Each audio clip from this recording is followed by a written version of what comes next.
Everyone, আসসালামু আলাইকুম। আজ আমি রান্না করে দেখাবো লাউ। লাউ যদি এভাবে রান্না করেন তা আর কোনোভাবে কোনো দিনই রান্না করবেন না। আমি দেখুন কিভাবে লাউ রান্না করে দেখাচ্ছি আপনাদের।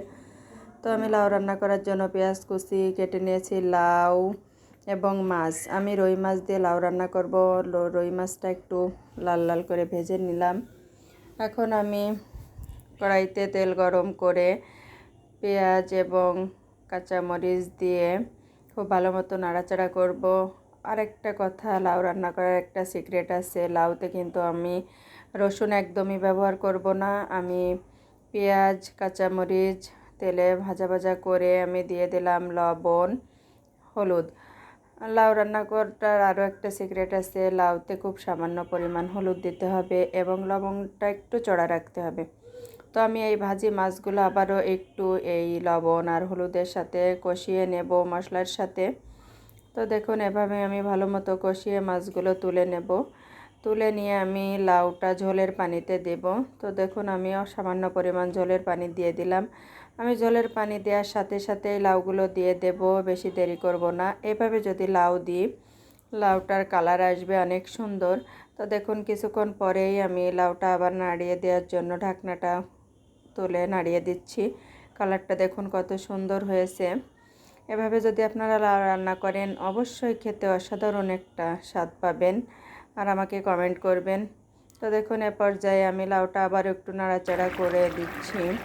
এখন আমি মাছগুলোকে দিয়ে দেব, দিয়ে আবার একটু ঢাকা দেব। আর আমি এই লাউটা শীত গরম যে যখন খুশি এভাবে রান্না করে খেতে পারেন। এই লাউ রান্নায় একটু টমেটো দেব, টমেটো দিলে এর স্বাদটা আরও বেড়ে যায়।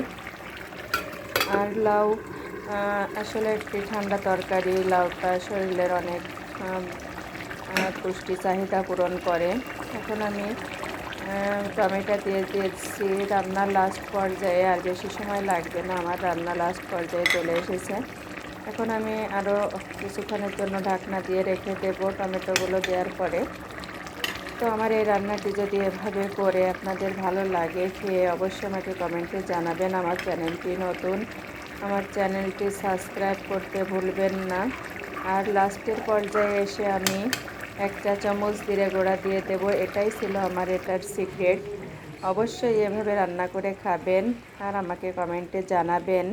পরবর্তীতে কোন রান্নাটা আপনারা দেখতে চান সেটা জানাবেন, অবশ্যই আমি করে দেখাবো। তো দেখুন আমার লাউ তরকারিটার কালার কেমন হয়েছে। আর জিভে অবশ্যই আপনাদের জল আসবেই এভাবে রান্না করলে, এবং এর স্বাদটা মনে রাখবেন অনেক দিন। আর লাউ বারবারই রান্না করে খেতে চাবেন। অবশ্যই সাবস্ক্রাইব করবেন।